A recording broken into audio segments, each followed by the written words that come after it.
What's up, everybody? Let's Talk Jets Radio. Hope you guys are doing well. Just wanted to take a second to wish everybody a happy new year.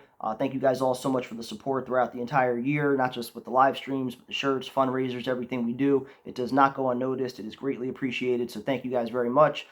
Just kind of looking at the Jets heading into 2022, and I'll speak for myself, even though I think I could speak for a lot of Jet fans, in that I am just so grateful that this year is finally done. When Joe Douglas took over about 3 years ago, and it's crazy to say that now, time has flown.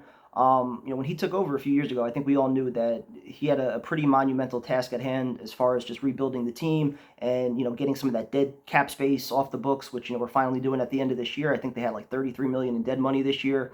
And, just kind of turning the roster over, evaluating what we have, what we don't have, which is clearly a lot, and starting to get some young pieces in place. And I think that's the one thing that can give you some confidence going into the offseason is that this draft class from 2021 is starting to look legit. And for all the criticisms that we've given Joe Douglas along the way, while I do think we understood the process, the vision, the rebuild, he has deserved some criticism along the way. The first draft class, especially if you read the article today on Mekhi Becton, maybe it was clickbait, but a lot of those stories as far as attitude, effort, and things like that, we've been hearing for about 4 or 5 months now. So between Becton, Mims has been a complete disaster. The entire first draft class is pretty much a bust. Both free agent classes have produced very little, if anything.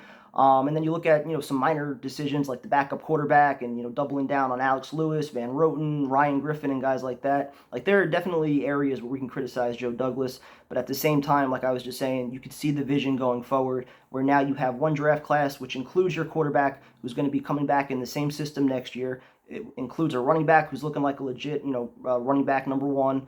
Elijah Moore, who was looking great, prior to getting hurt. Vera Tucker, who's going to be a staple on that offensive line. You got a whole bunch of young corners that have all been feisty and competing out there. So, this draft class should be your core going forward, and you're going to be able to add on to that this upcoming offseason with 2 top 10 picks, 4 picks in the top 40. They got about 48 million in cap space, but could easily get that up to 70 or 80 million. I think Shaq Lawson's making like 9 million that they could save by getting rid of him. You have other guys like Van Roten, Ryan Griffin that they could still save some money on. So Joe Douglas has plenty of flexibility, and the biggest part is that you are seeing some of these young guys progress as the season's coming to a close. And even the coaching staff, Saleh, yeah, I think schematically he's got a lot to learn. Press conference, some of the answers we've obviously been down on, but I think we've seen a little bit more comfort out of him, a little bit more life, a little bit more animation, a little bit more of the guy that we were promised from San Francisco. Now we just need, to see him hold guys a little bit more accountable. I think we need that scheme to be a little bit more aggressive. And I think part of that's also going to be getting the right guys in place. So,